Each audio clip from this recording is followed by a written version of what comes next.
And welcome. Welcome to Going Forward. It's lovely to see all of you here as we look back at the last week, but more importantly, we look forward. As conference chair, it's my privilege and my pleasure to know that the week has been full of inclusiveness, of interactivity, of inspiration, of insight, and now we go to impact. In this closing plenary, we're going to pick the focus on the big climate issue ahead of us, how we deal with climate change, how we deal with carbon transition, with energy transition, while still ensuring there is prosperity, there is economic growth, there is equity, there is concern for ecological preservation, and that will be our focus. But the first thing we're going to do is celebrate another aspect of the inclusive nature of GLOBE 2016, and that is the generations that are with us, all generations, and the generations that will help us change. So I turn the mic now to my friend and colleague, Mike Gerbis.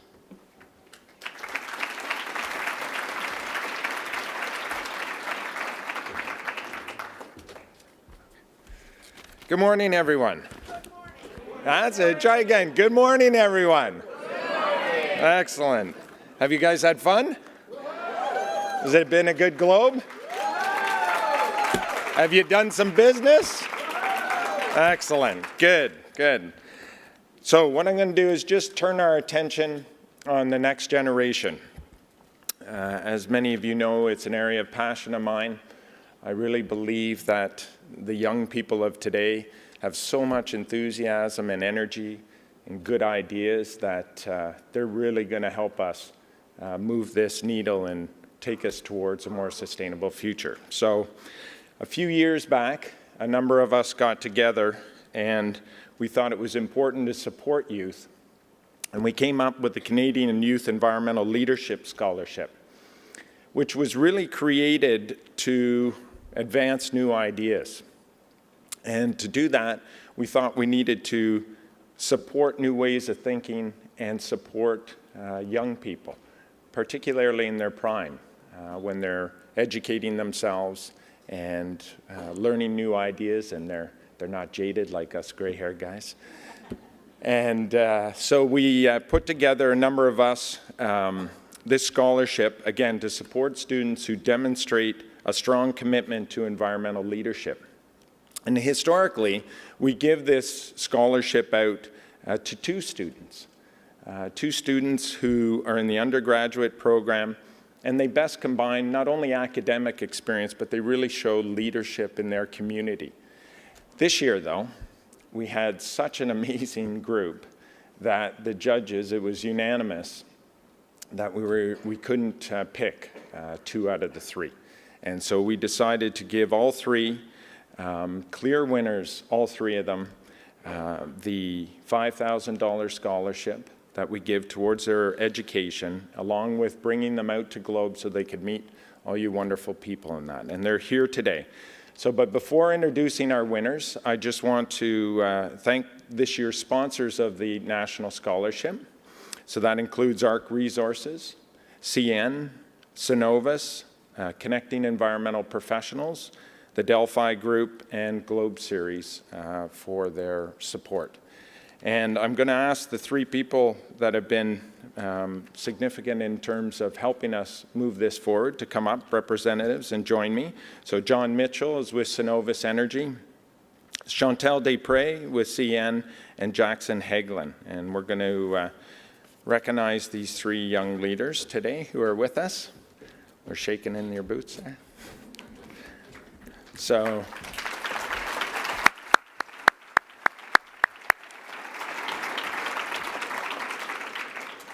I'm going to ask the 3 young people to come up. Anastasia Kashenko, to come up. Anastasia is a 4th-year environmental science student at Trent University in Peterborough, whose passion, she says, is to be a leader in bringing people together to resolve complex environmental challenges.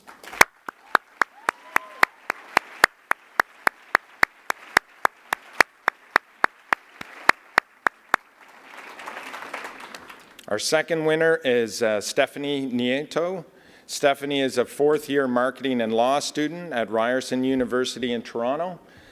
She says she was bitten by the entrepreneurial bug over 4 years ago, and since then she has joined Ryerson's Student Club and Actis and worked over 12 startup ventures and social enterprises.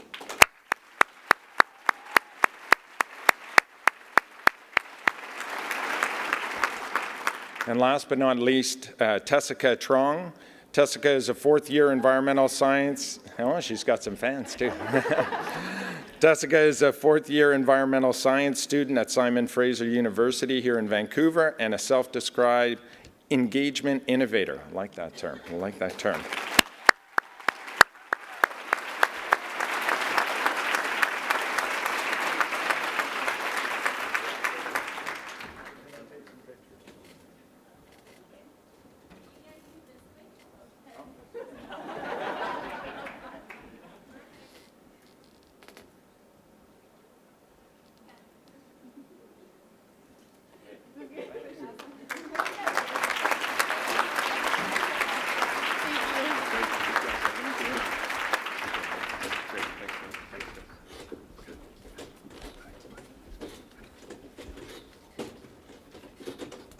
You got it? 3 women? Got that, sister?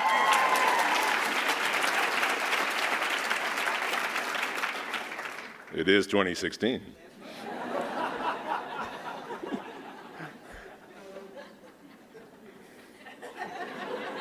Friends and colleagues, it is 2016, but we have been at the challenge of combating climate change for decades, and it will take us decades to shift the trajectory we're on, but shift we must. So it is my pleasure to welcome to the stage 2 individuals who have been at the forefront of crafting and leading both international diplomacy, international finance, and in fact the international cooperation, the corporate leadership, the state leadership we need to take this forward, to ground us first in where we are today and where we need to go.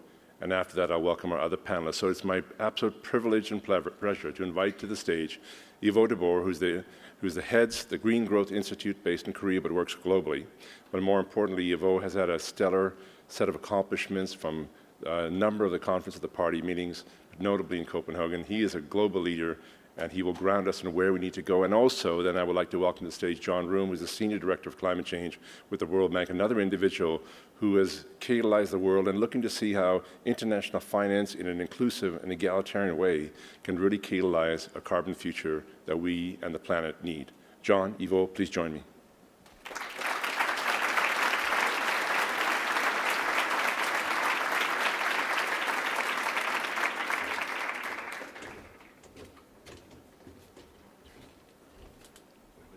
Second chair. Come, John. Fourth chair.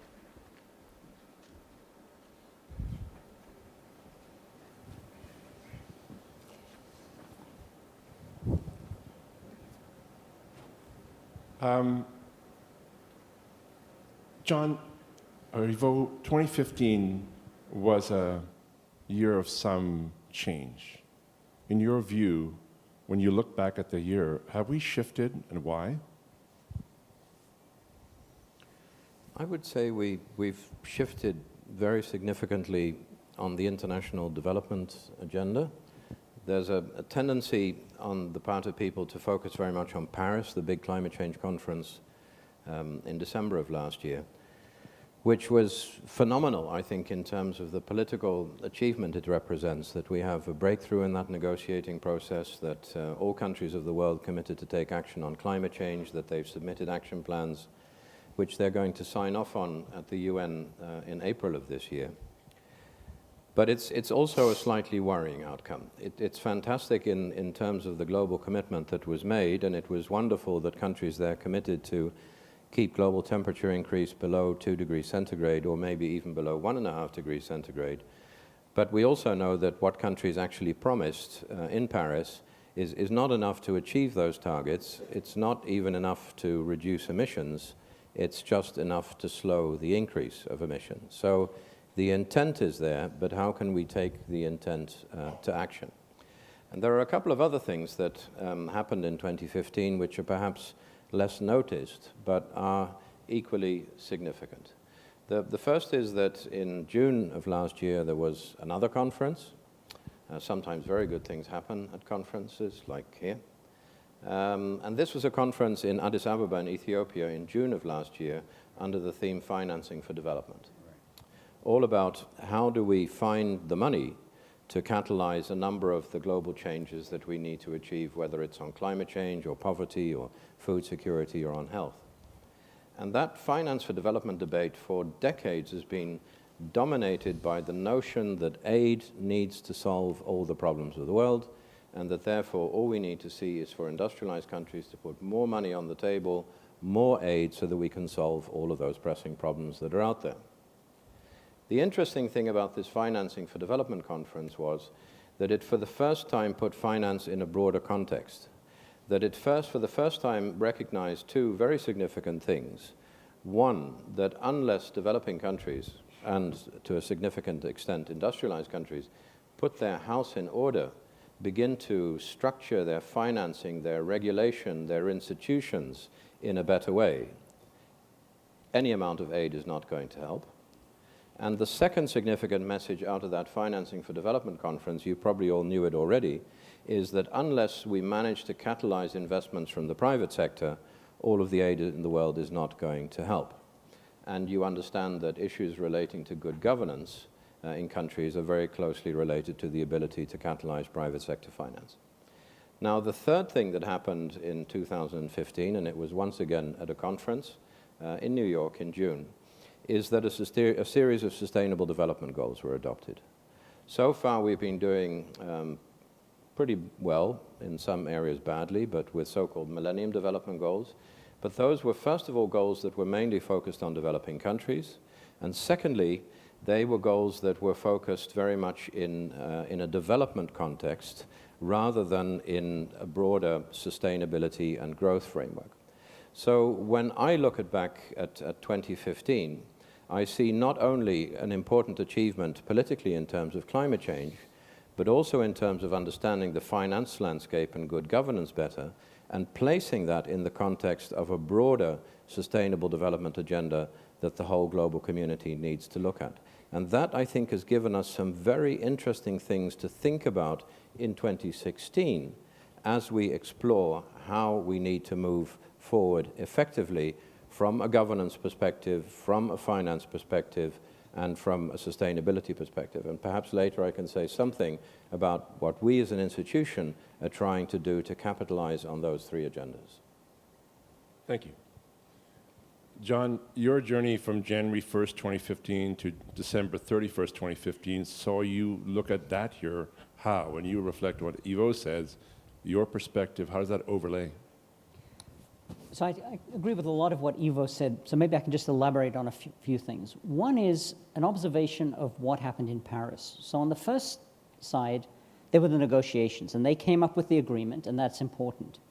But what really struck me was the side energy in the side panels. Everywhere we went, there were discussions amongst mayors, chief executives, civil society, all with an amazing amount of energy to move ahead and tackle these questions. And the same thing happened in Climate Week in New York. On the side of every event, the degree of ambition and intent to solve this problem is much higher than I had ever seen before. And I think that's important because the second thing I take out of Paris is that the negotiators have now done their jobs. As Ivo said, what we need now is implementation, and implementation that creates a track record that allows countries to be more ambitious when they come back with updated versions of their implementation plans. So it needs to be that focus on implementation that's going to be absolutely critical. From our perspective, from the World Bank, our overall mission is to eradicate extreme poverty by 2030 and to improve shared prosperity. So for us, there was another element of Paris that we found extremely important, and that was the emphasis on adaptation and resilience. There's a lot of talk about how you can reduce the amount of carbon dioxide, and that is very important for the planet. But even in a 2-degree world, this will have significant impact on the world's population, in particular on the poor. We've already shown in a piece of analytic work that unless we can dramatically change what we're doing, by 2030, there's going to be 100 million more people in poverty. The poor people of the world are the ones that are going to be hurt much more by climate change than everybody else. And so I think in Paris we came out with a stronger recognition of the importance of building resilience and adaptation, and we need to move forward on both of these fronts, both on the mitigation side and on the adaptation side, but in a way that integrates climate change activities with overall development and growth policies, with finance in a much more integrated way.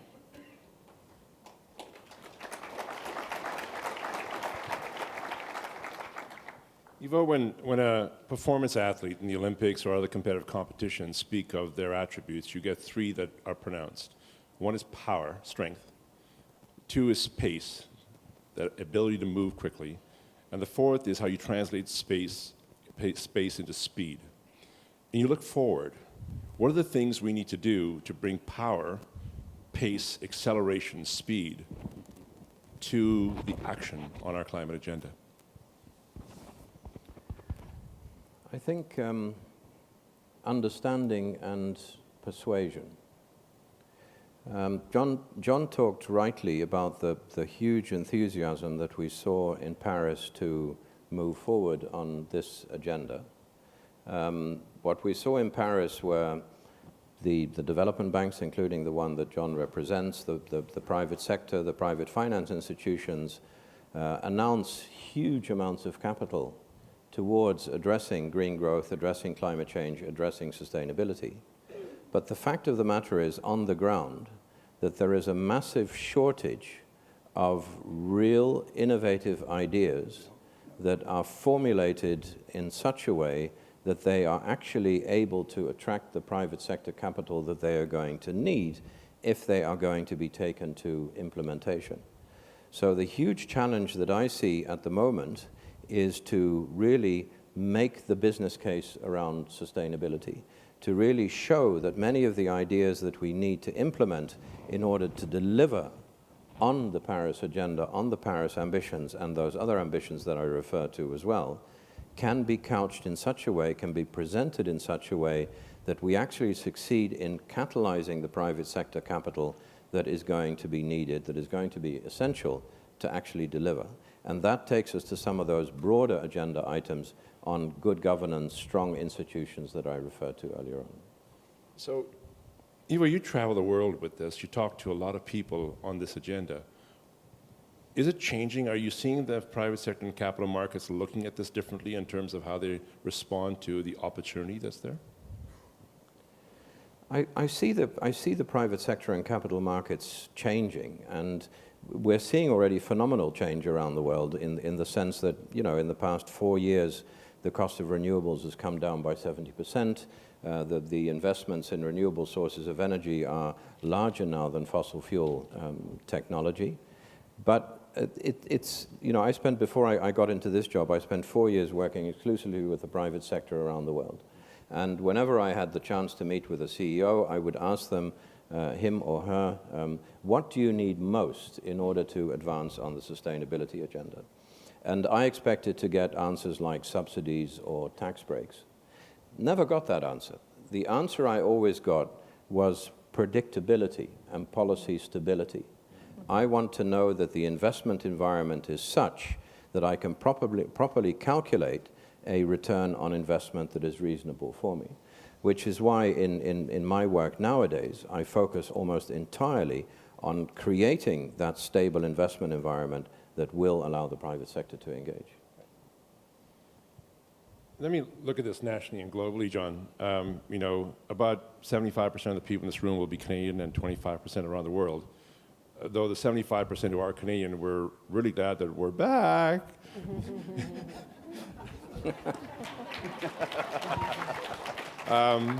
We're glad we're back in the family of engagement on climate change action. But from your end, I really want you to go a little further on the inclusive nature and the question of poverty and stakeholders, on how the World Bank wants to see its portfolio, but also national portfolios and private capital, engage climate change solutions for those who are more vulnerable in our world. Very good. So first of all, let me just endorse this idea of Canada being back. You know, as we wandered around in Paris, we got two sorts of issues, particularly as Minister McKenna and Prime Minister Trudeau appeared. One was, wow, they're rock stars. The second one was, the cavalry is here. Things have changed. So this really changed the dynamic very, very significantly.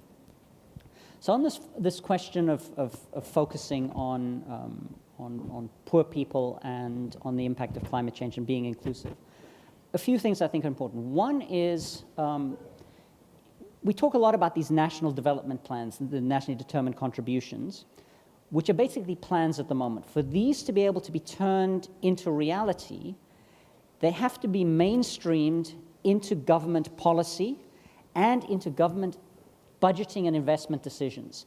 These can't just be things that are cooked up in a dark room, even if it's approved by the cabinet, but not integrated into an overall policy environment.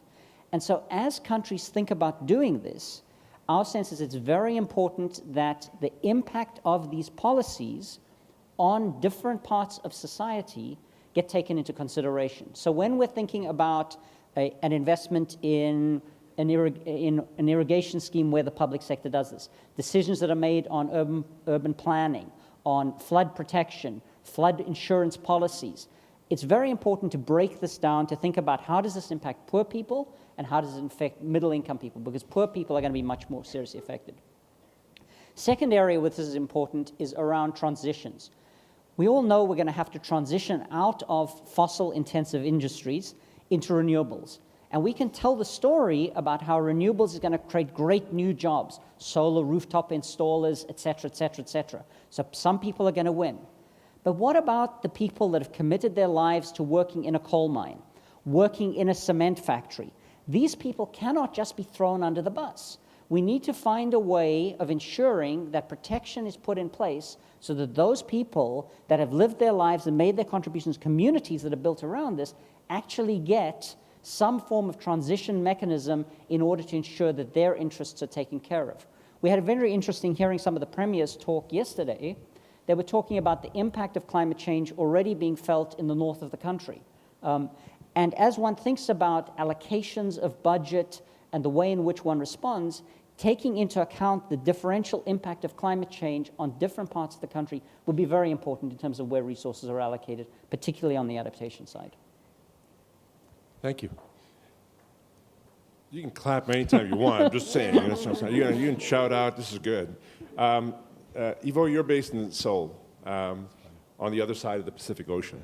We have dedicated a theme in GLOBE 2016 is to support the oceans of the world in the Pacific.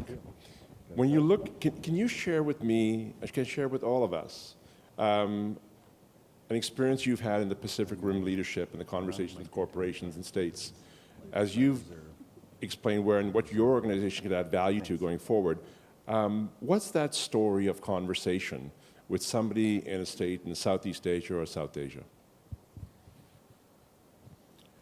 I don't know if it quite counts as Pacific, but I want to give an example from the Philippines. The Philippines is a huge island nation with very many small islands that are extremely vulnerable to the impacts of climate change. And we've been working there for the past couple of years in one community to help that community understand how they are vulnerable to the impacts of climate change from two perspectives. We've been working with them to understand how sea level rise, extreme weather events could impact the infrastructure in that coastal city. And we've secondly been thinking about them how they need to change their economic models around agriculture and fishing in order to adapt to the fact that the climate is changing. So the impacts of climate disaster, but also how does the economy need to adapt. And we've successfully, with that community, developed a model for how they can actually do that, how they can change their agricultural practices, change their fishing practices, build their infrastructure differently, and become more resilient. We've now been asked to multiply that model in 150 municipalities this year, in 150 municipalities next year, and the government of the Philippines has now allocated domestic capital to make the implementation of that program possible. And I find that transformational because it's an example of how countries, exposed, vulnerable countries, are beginning to think about the need to adapt to the impacts of climate change and putting that action very much in a national context. The response 10 years ago, and I've been in this process far too long, the response 10 years ago would have been for a country like the Philippines to say, this problem was caused by industrialized countries, you give us the money to adapt to the impacts of climate change. And what I am seeing now is a massive response in countries like the Philippines, in Indonesia, but also in islands in the Pacific, a realization that it is up to them to adjust their societies, their economic models, to take into account a changing reality around them. My mom's 82 years old, and my first climate change piece of work was back in 1988. And I shared with her over time my frustrations and why things aren't moving. And one time, about a year ago, she said, well, if you can't take a joke, why'd you sign up? So, John, we've been working this stuff a long time. So to change this from being that humorous aside into a blockage, if there's a blockage that we have psychologically, institutionally, governance standpoint, fiscally, in terms of business strategy, policy, corporate strategy, if you could swing that magic wand, what's that blockage you would love to remove? Wow, that's the trillion-dollar question, if ever there was one. I think at the risk of dodging the question, I think that there's no real single silver bullet that's going to fix everything, although I will give one in the future. I think it's going to take action on multiple fronts: policy implementation, funding and development of innovative solutions and technology advancing, be it carbon capture and storage or battery technology. It's going to take reform in the private sector, financial sector, to encourage disclosure of financial risks on the part of financial institutions to try and redirect finance. There's a whole bunch of things that need to be done. The one issue that I would pick that is having a lot of discussion here in Canada, which is a necessary but not sufficient condition to move forward, is putting a price on carbon pollution. This is the one measure that would significantly change the incentives for the private sector in terms of where they make their investments. Now, one can do it through a trading system, or one can do it through a direct carbon tax. There are better ways to do it, and there are less good ways to do it. But moving forward, this is one area we think it's important both to increase the coverage of carbon taxes. At the moment, only 15% of international greenhouse gas emissions are covered, and to increase the stringency of that coverage. Right now, 85% of carbon taxes, carbon prices, are at less than $10 a ton. But already many private sector companies are including internal carbon prices to make their decisions of around $50, $60, $70 a ton. So we think that this is one area where movement over the next little while will make a huge change. The second issue is a little bit psychological, and that is a willingness to tackle the problem and believe that we can tackle it. It was interesting you gave this time frame going back to 1985 and where we are now. If you think what kinds of changes are needed between now and 2030, 2050, this can look a little bit daunting, and people say, how are we going to get there? What I often do is to say, go back and think about 1985. What was the world like in 1985? This is about 30 years ago. I'm in South Africa. I'm a South African. We had a repressive apartheid government in South Africa. You had a wall through Germany, and technology. I was a student at the time in Oxford. To make a phone call home, I'd have to stand out in the rain for 3 hours to drop coins in a phone to make a call, and a computer was a thing that was this big that you fed cards into it. Okay? Come to the year 2000, we had free elections in South Africa with a transition to a new government. The Berlin Wall had come down and Germany had been reunified, and we were talking about the dot-com revolution. In a short period of 15 years, things had completely changed. Going forward, in many cases, particularly in South Africa, a number of challenges subsequently emerged, but the world can very significantly change. And so I think the challenge is how can we get more people, at the very least, to think about what is the world going to look like differently so that they can start planning their world based on something that's different and something that's possible. But also, how can we encourage more people to be part of that change? to be like the people, the activists in the street in South Africa, the people that called for divestment, that actually helped move that thing forward. The technologists in Facebook and in Microsoft and Google that moved that forward. The people that helped tear down the wall in Germany. The leaders that provided the space to make that happen. I think we need to have a dialogue about how do we encourage that degree of engagement so that people can believe it's possible and make contributions now to help us transition to a greener, low-carbon, more resilient economy. Because the orders of magnitude of the global importance of this issue is even bigger than the issue of bringing down the wall in Germany, the IT transition we've seen, or the transition in South Africa. Can I build on?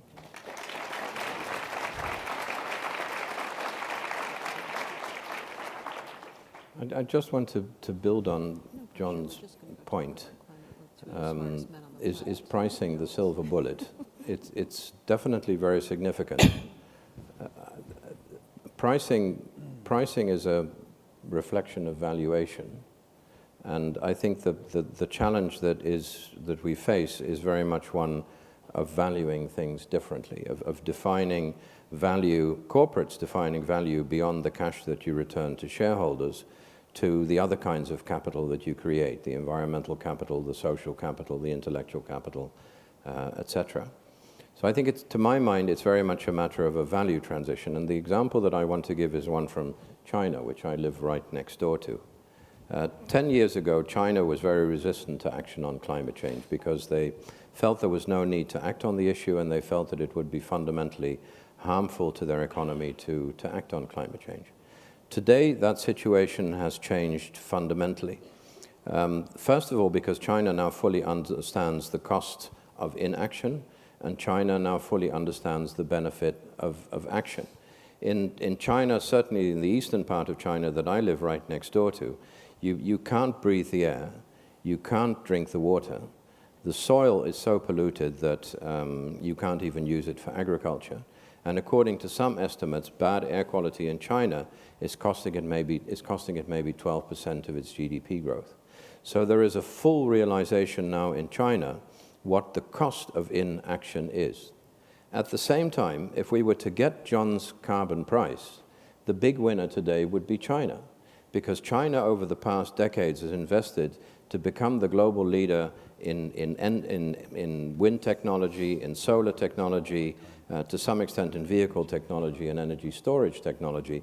And if we were to act aggressively on climate change today and price carbon properly, that would represent a vast export opportunity for China. So I think there is a growing realization of the cost of inaction. There is a growing realization or a growing understanding of the benefits of action. And I think, happily, a growing awareness that we need to define value more broadly than just in terms of the cash that is returned to shareholders, but more broadly in terms of the value that corporations add to society. Could I just build on what?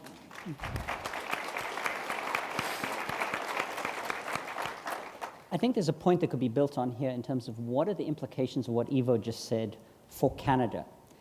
It's not an accident that Chinese companies are well placed to take advantage of a new low-carbon economy. They actively thought, and through various forms of government policy, have been encouraging companies to make the first-mover investments in wind technology, in solar panels. They're now doing a whole bunch of things in carbon capture and storage. My sense is that Canada is equally well positioned, if not better, to start building the capabilities at the corporate level to take advantage of these opportunities that will arise 5, 10, 15 years from now. We might not know exactly what it is. Maybe not all the investments will play out, but making investments now in the R&D, in the capability, in being a first mover into a number of these new greener industries is very important. I think there's a wonderful opportunity here. Ivo and John and the audience, I'd like to ask you in the next 10 seconds to close your eyes. I'm going to pose this question to wrap this segment to Yvonne and John, a scenario, and when they open their eyes and they open yours, I'll ask them to share what their words would be.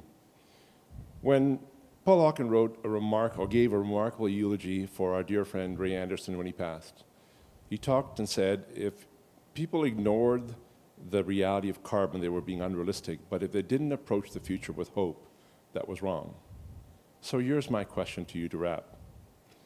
You sit beside a plane, you sit on a plane beside a young man or woman early in their career, and I'd like you to share with them, when you open your eyes, what is that one sentence or two of guidance you can give them that takes, not only affirms hope, but does it in a way that takes us to the reality we want to see. Ivo, you first, and then you, John. Can you take John first? I should have taken the first question first. Okay. So one sentence might be difficult. What I would say is that tackling climate change is going to be the defining issue of our generation. And as a young person, it is fully within your power to shape that defining path that we're going to have. So as you think about how you vote, how you interact with your community, the kinds of skills that you build, think about how you can actually be one of the change agents that will give us a more resilient, low-carbon economy into the future. And don't just be a bystander and expect that other people are going to do things and you're just along for the ride. Well done.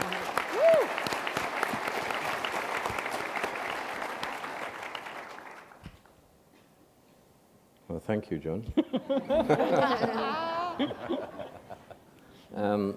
I think, I mean, there's a saying in Dutch, and I'm a Dutchman, that a donkey will never bump into the same stone twice, that when a donkey sees the same stone the second time, it'll intelligently walk around it. I have bumped against the same stone so many times in life. Means you're not a donkey. Well, I keep making the same mistake again and again. So I think it's very important to learn from the realities around you. So I think I would, at the young person sitting next to me, quote somebody that the young person sitting next to me has never heard of, and that's Bob Marley, because the young person would be too young. And Bob Marley once, I think, very intelligently said that in this great future, you can't forget your past. And that goes to the very important point that John made earlier about not leaving people behind. The very important point that we recognize that a fundamental transition needs to take place, but that from an equity point of view, we need to make every effort we can to take everyone with us on that journey. Thank you.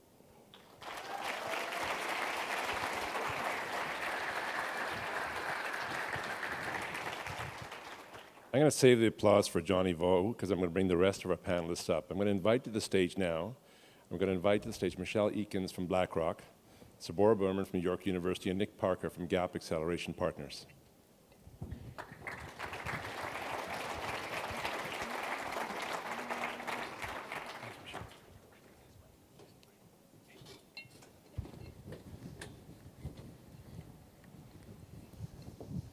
When we look at impact, globe impact, and I want to put the hashtag up on the screen, John B. The globe hashtag here is hashtag globe 2016. So those are with your smartphones, open that up, because here's what I want to hear, we want to hear, all of us want to hear, and we'll share, is what impact you see that you've experienced from Globe 2016. But I want to kick off this segment and go in turn to Michelle, to Sabora, and to Nick, to add different voices to augment those from John and Ivo. Michelle, from a capital markets perspective where she works, Sabora in her vast experience of community and civic society, but also the academic environment she's in, and Nick from a standpoint of innovation, trade, and clean tech, as to how when they look at the path forward, where do we go? And John B., I'm going to need some roving mics here because I'm going to go a bit interactive after. But first to you, Michelle. Thank you very much. So I was asked to put to the audience the role that capital can play in bringing about change. And my perspective on capital is not from a banking perspective, but from an asset management perspective. We invest money on behalf of our clients. So the first thing that we can do is create products that enable our clients to invest in ways that reflect both their environmental and social goals as well as their financial goals. And that is something that we're seeing more and more of in financial markets. For BlackRock's recently launched in the last 18 months to 2 years, a low carbon economy adaptation index fund, so investors can invest at scale in that type of strategy. We've launched fossil fuel free funds for the clients who want to invest in that way. And we're investing very heavily in infrastructure and renewable energy technologies, again, to enable clients to reflect that in their investing outcomes. The other thing that we do very actively, and more of our colleagues are doing, is engage on public policy, so that the public policy framework supports our ability to integrate environmental, social, and governance considerations into our investment strategies, and to ensure that the disclosure framework, the reporting that companies do, that issuers do, enables us to take investment decisions that are sensible in light of companies' performance on those issues. Also in the policy framework context is clarification around what fiduciary duty means, because in many markets there has been a lot of, I think, confusing messaging around whether integrating ESG considerations into investing is or is not consistent with fiduciary duty. And I think that debate is moving forward, but it needs to move forward faster and with greater clarity. And then on the intersection between companies and investors, it's a public policy framework that enables companies to invest long-term in technologies that enable them to adapt to a changing climate environment. A couple of other things. We engage with a lot of the companies we invest in to build a mutual understanding around the importance of adaptation to a low-carbon economy. We very seldom talk about climate change because I think for a company that is often way too daunting a subject and also becomes quite political, but we do talk about natural resource use, efficiency, adaptation of production processes to be more efficient, and the implications of something like carbon pricing being introduced across the market. We also integrate deliberately into our investment analysis for mainstream products, so investment strategies that do not have a sustainability or environmental theme to them, analysis of a company's operational efficiencies in terms of their environmental and social impacts, and how they are ensuring that they are investing in innovation, investing in their people, investing in a business model that will have resilience in the anticipation of a changing world. And then we need to engage both our clients and our service providers. Clients, to educate them on how they should think about these things. A lot of clients come to us on a daily basis saying, do we divest fossil fuels? How do we invest in renewables? What is the best approach for us to take that is consistent with the constraints we face in terms of our funding and our long-term goals and the performance targets that we have to meet? And then in terms of service providers, the index providers, the ratings agencies, and the research providers such as investment banks, encouraging them to build tools that enables us to be a better investor. Thank you.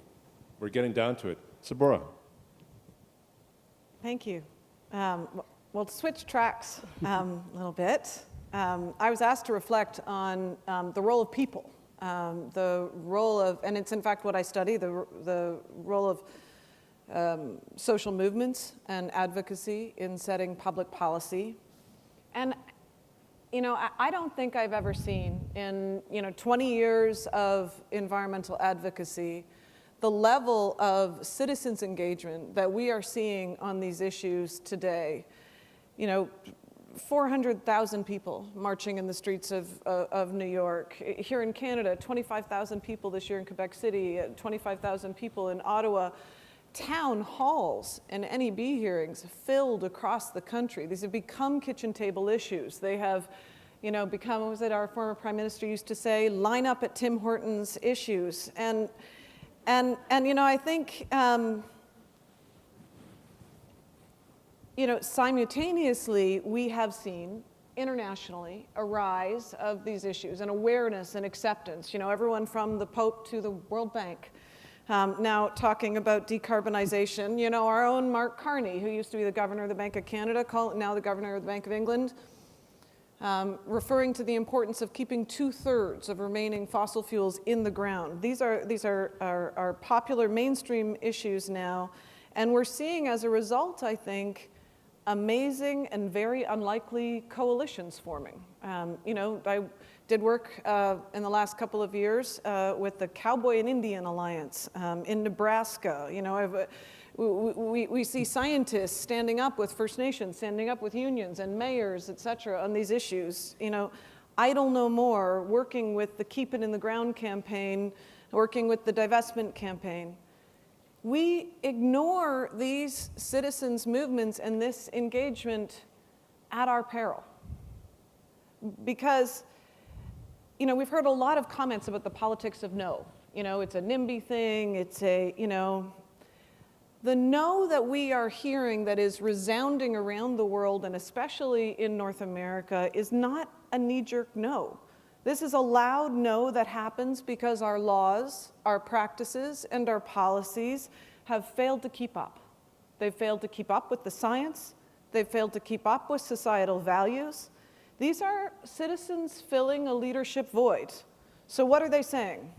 They're saying some things that I heard this week at GLOBE, inside these halls. They're saying that best practices are no longer enough. They're saying that we need to ensure that our projects and policies are consistent with the science, with 1.5 degrees.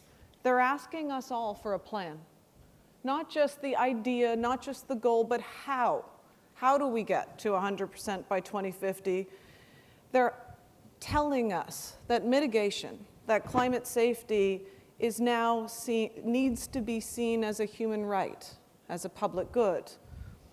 And we can't expect markets to just take care of it all. And that we also need greater certainty through regulations. They're telling us that we need to connect the solutions to address justice, to address inequality. What does it mean in Canada that we have a government now saying they're going to legislate the United Nations Declaration of Indigenous Rights? What does it mean that we've accepted the Truth and Reconciliation Commission? What does it mean for the companies in this room, the governments who are here this week, about how they engage First Nations in these climate conversations? You know, there's a Tsleil-Waututh leader who characterizes it like this. It's like you're throwing a party in our house, and we're invited as an afterthought and told we can consult on the cleanup.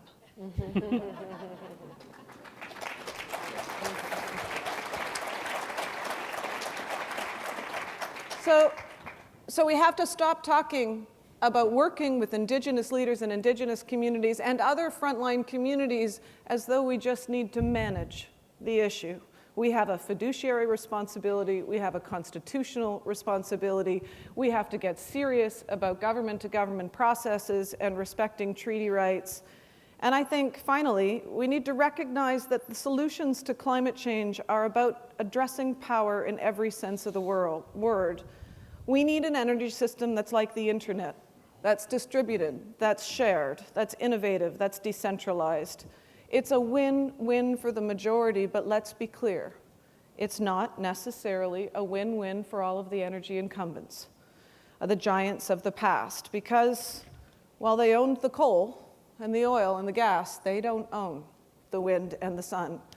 Change will require significant shifts in capital and in power, and that requires all of us to stand up. I think it requires the blockades and the boycotts and the marches, because history is made by those who show up.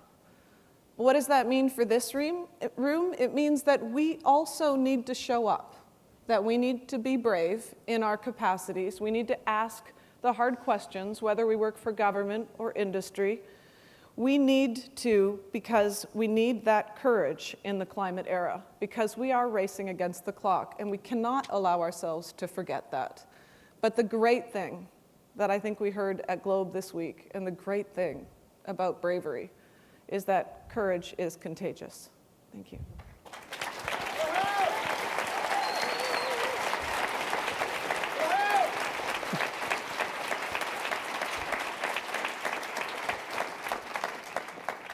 Take us home, Nick. Well, I've had to rewrite all my comments just since the panel started, so I've been scrambling here. But I want to go back, since we've had a little bit of history. In 2001, I was fortunate enough to be part of taking a solar company public in New York, and it was the second ever solar IPO. And I remember running around New York with the analysts and doing our pitch, and about halfway through the first pitch, one of the analysts said, "Whoa, I don't quite understand what you're talking about. You keep talking about PV, but I don't see any present value in this." Now, this is at a time when we were talking about 0.5 gigawatt of installed capacity. So, we've come a long way, right, in terms of our literacy around this. Fortunately, we got the IPO done, and that gave me some legitimacy then to run around Silicon Valley saying, there's a new concept. And we coined this term clean tech. Back when we actually bought the domain name cleantech.com from a dry cleaner in Iowa for $12,000. You got to laugh at this stuff, right? Because it is so serious, and we are all so serious. But, in Paris, a bunch of business leaders got up and said, we're going to put a bunch of money into energy innovation because we don't have the solutions. My heart sank, because out of Paris came two messages. One, the world's serious, and we get it now, but we're not ready, we don't have the technology. Not true. Don't like to swear on stage. $100 billion has been invested just by clean tech venture capitalists in the last decade. A lot of failure, but there's a lot of technology that's ready. More importantly, what's interesting is the business models that are coming around it. And I want to share two very quick examples right now. One is from Nairobi, and the other one's from Shanghai. The one from Nairobi is a company called M-Copa, K-O-P-A. Very proud to say that the company's CEO is a Canadian. They are solving the problem of energy poverty. How are they doing this? Well, in many parts of the developing world, they now have mobile payment systems. And as Ivo was mentioning, solar prices have come down 80% in the last 5 years. So, John, you're in rural Tanzania. You're using kerosene, which we all know is a disaster from virtually every standpoint. They will give you a solar kit with LED lights, with a solar panel, and by the way, a way to charge your mobile phone, because that takes a member of the family typically 6 to 8 hours a week. It's like carrying water. And you owe them 47 cents a day using mobile payment systems, which is less than you're already paying for kerosene, so you would do it. The company there's lots of technology around how this is enabled. It's very simple. But the bottom line is, this company is now scaling rapidly. It'll be the first clean tech unicorn out of Africa. It's got people like Al Gore and Richard Branson backing the company. There are now other companies coming along trying to do the same thing. There's no reason why we can't solve the problem with energy poverty, and we don't need, with due respect, the World Bank or the UNDP to come along and and to subsidize and create markets. Second example. This is one I'm very directly involved in. I'm also an angel investor named Copa, so forgive the advertorial. But the second one is in China, working with an American company who actually took their technology out of ExxonMobil and are working with the Chinese Academy of Sciences to commercialize technology that takes CO2 from being a problem and converts it into a useful feedstock for biofertilizer, biochar, biocatalysts. We're even willing to pay people for their CO2. We don't need to pay. We don't need to be paid. We're willing to pay to take that because it's such a valuable feedstock. And not only can we solve the problem of CO2, we can regenerate soil, we can clean water, and we need to do these things simultaneously. So as the person who coined the term clean tech, I actually like to call this next tech. What's next and what's the nexus? So it's time to think outside and actually forget the box. We don't need the box. We need to think outside. We need to make markets work. And even then, I personally, although I'm deeply involved in technology, I actually don't think technology is the solution to the carbon crisis. It's going to buy us time. The solutions are quite counterintuitive. And the challenge we have is I'm interested in carbon, you're interested in early childhood education, somebody else is working on HIV, and we all say, kumbaya, we're in this together, but actually, I'm over here, give me the money. The number one way to reduce carbon, according to Paul Hawken, who you quoted earlier, Chris, is actually women's empowerment in the developing world.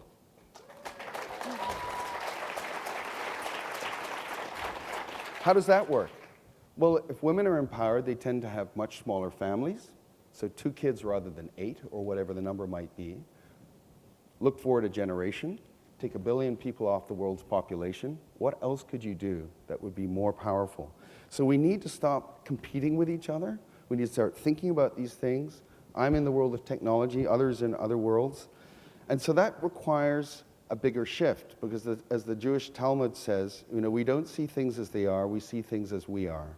And right now, we see things from the perspective of today. And as you said, John, earlier, the future arrives ever faster. The metabolic rate of change is ever faster. You think of the notions of the singularity and so on. So I think we've got to have a shift in consciousness. And personally, Chris, I think neuroscience is actually the key, because we're now learning that the inner world maps the outer world and vice versa. So if we shift our inner perception, we'll see the outer world in different ways, and we'll stop creating problems when they don't really exist, and we'll start seeing that we have the means to solve these problems in ways that lead to abundance, inclusion, and a really, really beautiful future. Thank you.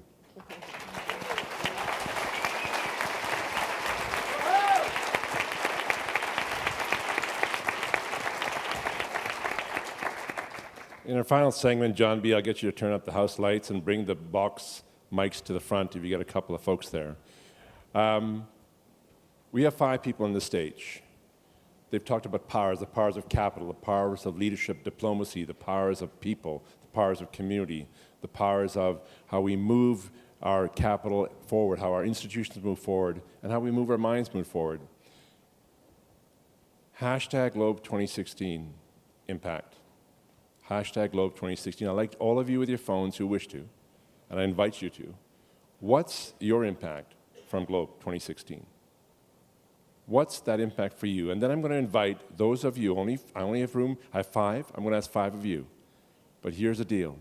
Share in 30 seconds the impact of Globe on you and what you need, that may be an insight that a member of the panel can offer. Leave me to pick the member of the panel.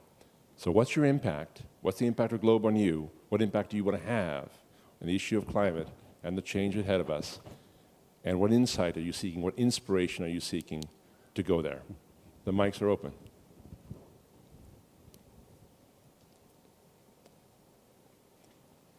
Your name, impact, and what's your need? Dave Punch, Sky Energy Capital. I think depending on the session, I've gone from highs to lows.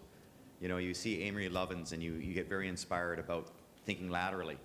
And I do energy efficiency finance, but some of the things he described are super simple, but I never even thought about them. Straightening pipes out instead of having turns in pipes. So I'm hopeful when I hear those talks, and then I'm discouraged when I hear about super emissions. Impact. Work harder, work faster, stay the course, and don't give up because we don't have a lot of time and we have to do everything. We have to pull carbon out of the air, we have to use more renewable energies faster, and we got to come up with great policy to motivate that capital and catalyze that capital to get into the market.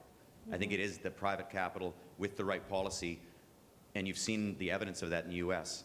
Despite the ITC being very complex and friction there, it's led to a lot of solar and wind growth with PTC, and you have net metering policy that's driven a lot of solar adoption. So yeah, we can learn a little bit from the US and other countries in Europe, etc. I'll come to the next one in a moment. Impact, what you need. Michelle, the issue of mobilizing capital, are there a couple of catalytic points that weave together the points you made and the question that we've just had, or the impact question, that mobilizes, leverages capital faster? I would say simplification of tax and incentives, and by tax I mean incentivizing long-term investing, because that's when these factors really play out, and clarification around carbon pricing, which enables, again, investment and capital strategies to be developed that facilitate faster market acceleration. Thank you. Bob, Excuse me. just speaking, it happens. Inspiration for me is the dawning realization that climate change is not some faraway topic. It's here. It's here today. And we've got to realize that Canada, as the generator of 3% of the world's emissions, is a bit player in carbon reduction, but we've got our sphere of influence here in this country around our infrastructure. And our opportunity to raise our game on the near-term impacts, on addressing the wild weather that's upon us, and that can be a great instructional moment for the rest of the world, and tying together the need to adapt, to work with the people of the world who are going to be most severely impacted. To me, that's a great opportunity for impact for us as Canadians and for all of us, wherever we live, as sustainability change agents. Thanks. John, Bob raised the issue of adaptation in this game. You raised it in the issue of resilience and adaptation. What's the next zone we have to go to really start to ramp up our ability to increase resilience, cities, communities, coasts, agriculture, communities, islands? I think there's a number of areas. One is, I think there's an urgent need for the private sector around the world to start thinking more carefully what are the implications of climate change for their adaptation and resilience, and to try and figure out ways of crowding financing into this adaptation block. So I would think that is the first piece. Okay. The second one, I'd like to pick up on the point that was made earlier, that this is not necessarily a zero-sum game. Some of the most important things that can be done for resilience and adaptation is just good economic development policy, ensuring that you have a good social safety net so that when you have a flood, money can be made available to the poorest people that can access it. Making certain that we have insurance mechanisms that allow people to respond and to access resources. Making sure that people have universal health care in poor countries and that they have the ability to have the transport to move out of the way, and they've got early warning systems. A lot of this mainstreaming stuff will be very important going forward. Thanks, John. Hi, my name is Nancy. Right now I'm a student from SFU. My family now has 2 cars. So what I'm going to do next is trying to persuade my husband to sell 1 car first. And then I'll try to exchange the other car with an electric car. Hopefully the price will be good enough at that time for me to afford to do that. Thank you.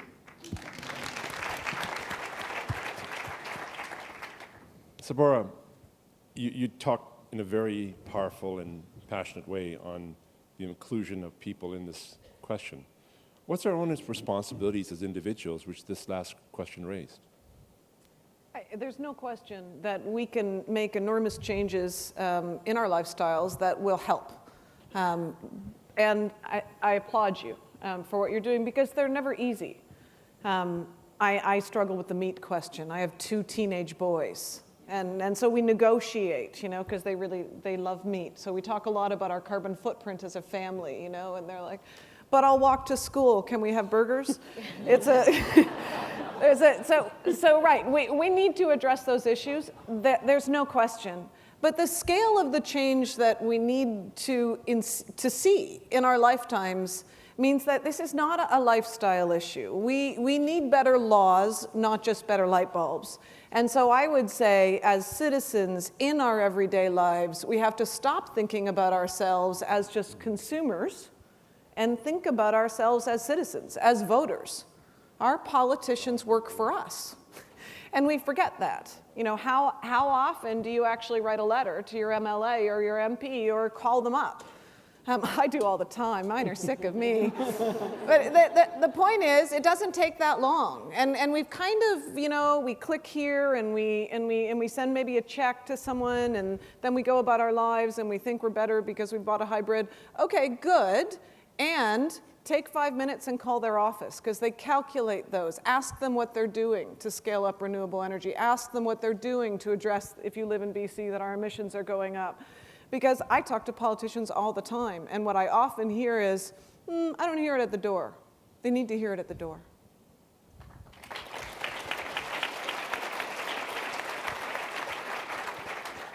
Ladies and gentlemen, we're going to take 2 more comments, but before we do, Michelle Eakins has to make a plane. I'd like you to ask me to join me in thanking her for joining us.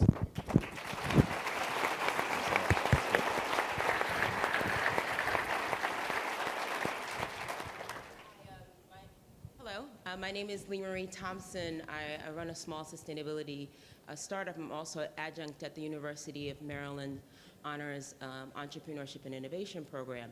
And I think one of the things that I'm particularly interested as far as impact goes is challenging my students to really think about in a greater scale and scope of how they can create for-profit enterprises with social impact.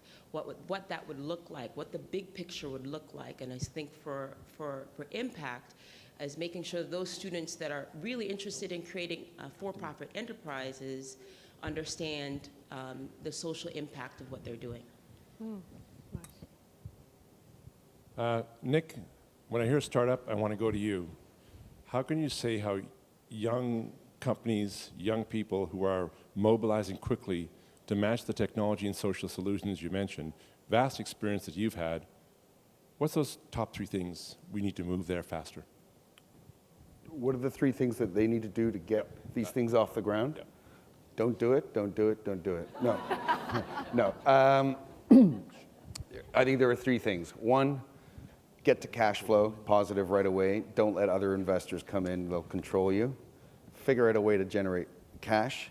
2, don't try and solve problems that the world is not ready to solve. Be very, as passionate as we all are, have discipline and respond to that.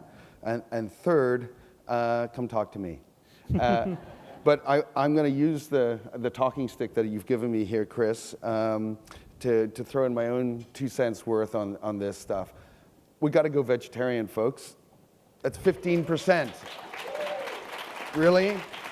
We don't have to carry an AK-47 or defeat fascism in Europe. We might have to do it in the States, but before too long. But, you know, really? We can't do this? You know, and that's 15% of GHGs. That's not hard. Secondly, workers of the world unite. We own the means of production. It's called owning the pension funds and our insurance companies. It's our money. How are they investing it? It's time for us to vote in that way as citizens as well. They own 2/3 of the capital stock of most stock exchanges in the world is owned by us. It's owned by us. So 3rd, I would say, get rid of all the perverse subsidies. It's really hard. The market is not fair. And so as somebody who believes in active but limited government, we need to found the Green Tea Party. Right? So we've got to get out of the box and reimagine what's possible and liberate those resources that are being spent on things that are not productive. So we've got money for health and education and inclusion and so on. We don't need to spend a ton of money, at least in the Northern Hemisphere, on solving this problem. We've got to make markets work. We've got to vote with our consumer dollars. We've got to vote with our savings and get on with it.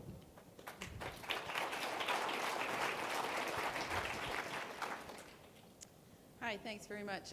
Deb Darby from the University of Lethbridge, and this has been a fantastic conference. And what I've been working on these issues for 25 years, working with environmental tax incentives for water protection, and I think at this point, and what I take away from all this, we're making fantastic strides. We need to break open the 500-year-old models, the accounting models, the economic models. We're trying to fit reality into a model that was designed, models designed when we had 1/10 of the population. So I think there's exciting challenges ahead for us. Thank you. Yvo, you get the last response to this segment, and before we move to a couple of points of wrap-up. It's now 2017, December 31st. In your most aspirational hope, what have we changed between now and then?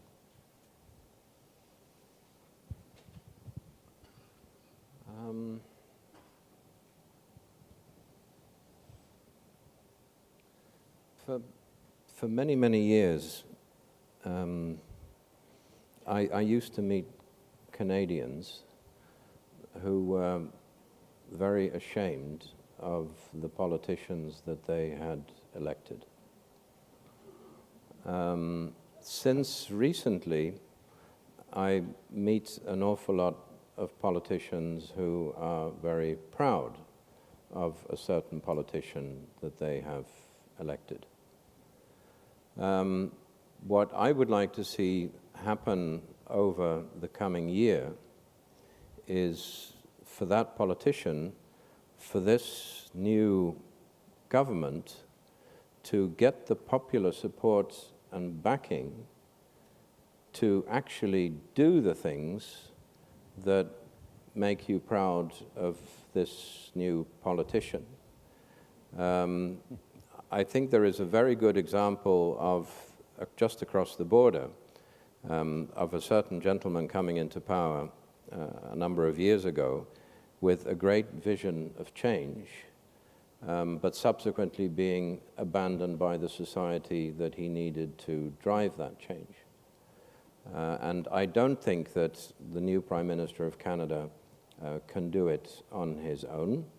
And if we have heard a lot of inspiration, enthusiasm, and good ideas here at this conference, I think that he will need every one of those throughout the remainder of 2016 to do what you have elected him to do.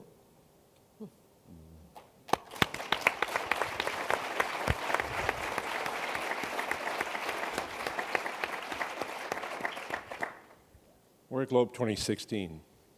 It's been 28 years of incredible sharing, accomplishment, business innovation, and engagement for business and the environment. Those globes are a testament primarily to one individual who led the GLOBE Foundation, who led the GLOBE series, and has kindly, with generosity and with positivity, and a sense of legacy and an actual legacy, to take us there. Ladies and gentlemen, can I ask you to stand and look to the back corner of that room to my dear friend John Weave and thank him for 28 years of leadership and vision.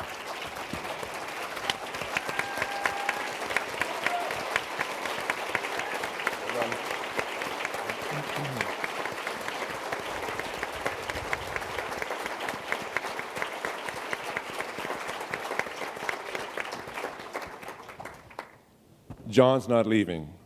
The GLOBE series has a partnership with the GLOBE Foundation, which John continues to lead. Do see him, we'll do great things, and it's because of partnership where we get there. Ladies and gentlemen, can I ask the panelists to join me at the front of the stage, please? Can I ask the panelists to thank the audience? Can I ask the audience to thank the panelists?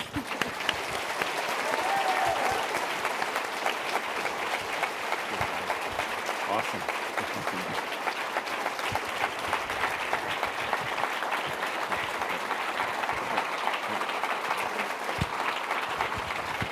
No. I want to thank you. No.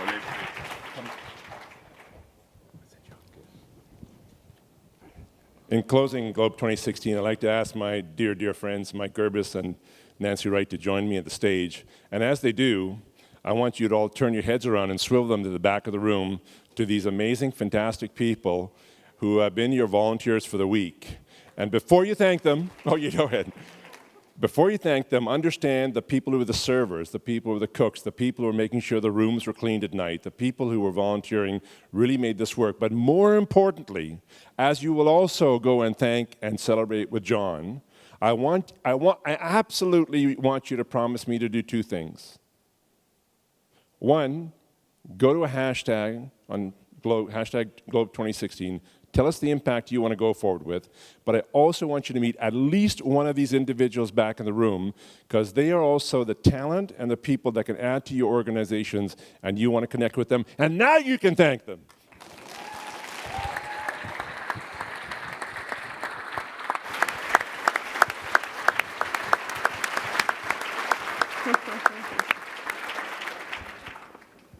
Thank you, volunteers, and thank you again, John Wiebe, for your vision and your leadership in conceptualizing this series. The rewards have been many, and no doubt we have more to come as we take this series forward.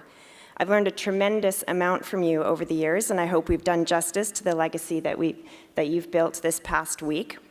So we'll be starting to work on 2018 in Vancouver soon and look forward to everyone's input on our conference themes. Please share your feedback and your photos with us, and remember that GlobeMax is in place until September, so please keep that networking going. The presentation theater is running back-to-back presentations all day long today. And there's still a couple of workshops this afternoon to take in, including a zero waste session by Metro Vancouver on driving circular economy innovation, and that's at 2 o'clock in room 11 upstairs. Anyone can go to that.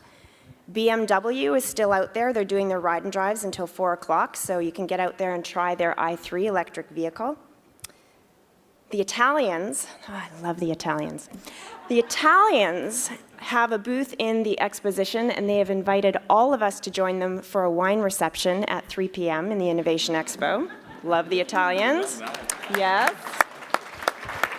So they're in the far back right-hand corner when you head in the Innovation Expo, and I did go down a couple of days ago and do some quality control. So I'll do anything for our clients, and I can attest to the fact the wines are fantastic, and there's a great variety of them. Thank you again to our sponsors. We quite literally could not do this event without you, so thank you so very, very much for your support over the last year and certainly this week. And thanks to all of you, many who have traveled a great distance to be with us, for your engagement, your enthusiasm, your passion, and for making this such a great week for Vancouver. See you in 2018.